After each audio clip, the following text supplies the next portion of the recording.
আসসালামু আলাইকুম এভরিওয়ান। তো আজকে আমাদের ডিসকাশনের টপিক হলো যে একজন সাইকেল আরোহী যখন একটা সমতল রাস্তায় বাঁক নিতে চায় তখন তাকে উলম্বের সাথে এভাবে হেলে পড়তে হয় কেন। আমরা আজকে এইটার কারণটা একটু দেখার চেষ্টা করব।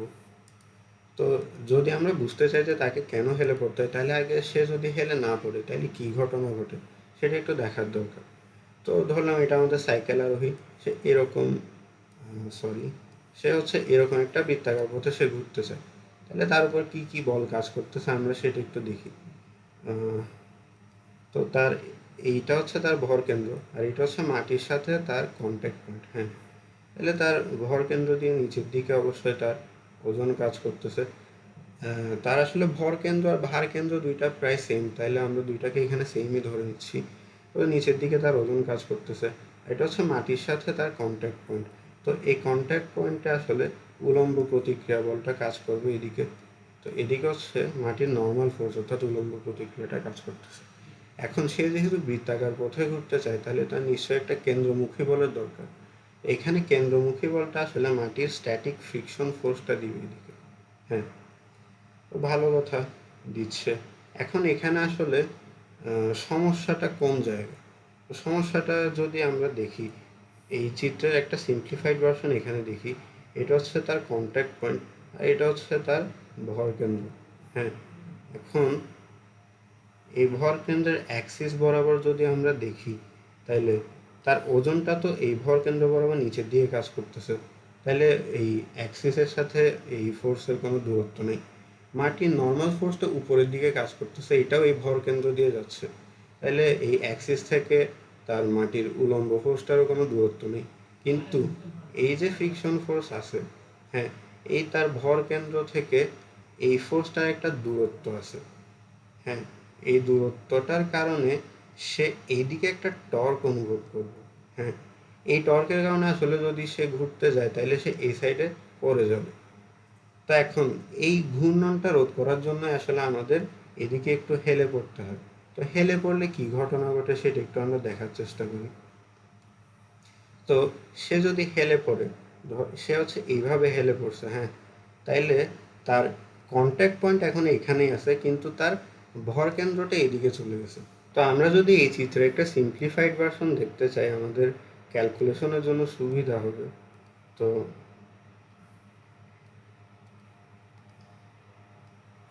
এখানে হচ্ছে তার কন্ট্যাক্ট পয়েন্টটা আছে, আর তার ভর কেন্দ্রটা হচ্ছে এদিকে চলে গেছে। হ্যাঁ, এখন আমি ধরলাম এই দুইটার মাঝখানে দূরত্ব হচ্ছে এক্স। ঠিক আছে, এখন আমরা ফোর্সগুলো দেখি। এদিকে ফ্রিকশন ফোর্স কাজ করতেছে, এদিকে হচ্ছে মাটির নর্মাল ফোর্সটা কাজ করতেছে, আর তার ভর কেন্দ্র দিয়ে নিচের দিকে হচ্ছে তার ওজনটা কাজ করতেছে। হ্যাঁ, এখন ভর কেন্দ্র থেকে ওজনের যেহেতু কোনো দূরত্ব নেই, তাইলে এই ফোর্সের কারণে আমরা কোনো টর্ক পাবো না। ঠিক আছে, এখন এই ফ্রিকশন ফোর্সের কারণে আমরা একটা টর্ক পাবো। ধরলাম সে এদিকে উলম্বের সাথে থিটা কোণে বাঁকছিল। ঠিক আছে, তাইলে এই ফ্রিকশন ফোর্সের কারণে আমরা একটা টর্ক পাবো, টাউ ফর ফ্রিকশন ফোর্স। এটা ইকুয়াল টু কত হবে? ফোর্স ইন্টু ফোর্স থেকে ভর কেন্দ্রের লম্ব দূরত্ব। তো ভর কেন্দ্রের এই লম্ব দূরত্বটা কত? এইটা যদি এক্স হয়, এটা যদি থিটা হয়, তাহলে এটা কত? এক্স সাইন থিটা না? তাহলে এটা হবে F S into x sine theta. ঠিক আছে, আর এই মাটির যে নর্মাল ফোর্সটা আছে, এই নর্মাল ফোর্সটা আগে কি করতেছিল? এই যে এই নর্মাল ফোর্সটা কিন্তু আগে ভর কেন্দ্র দিয়ে যাচ্ছিল, যার কারণে এটা কোনো টর্ক জেনারেট করতে পারতেছিল না। কিন্তু এখন এই ভর কেন্দ্র থেকে নর্মাল ফোর্সের একটা দূরত্ব আছে, যার কারণে এটা একটা টর্ক জেনারেট করবে। তাহলে torque for normal force equal to কত? নর্মাল ফোর্স ইন্টু লম্ব দূরত্ব। তো লম্ব দূরত্ব হতো এটা এক্স, এটা থিটা হইলে এটা কত হবে? এটা হচ্ছে এক্স কস থিটা। এখন সে ঘোরার কারণে আসলে এই দুইটা টর্ক, এই ফ্রিকশনের কারণে টর্কটা এদিকে যাচ্ছিল, নর্মালের কারণে টর্কটা এদিকে যাচ্ছিল, এই একটা আরেকটাকে নালিফাই করে দিবে। অর্থাৎ কি? Tau for friction equal to tau for normal force. তাহলে এখান থেকে আমরা কি পাই?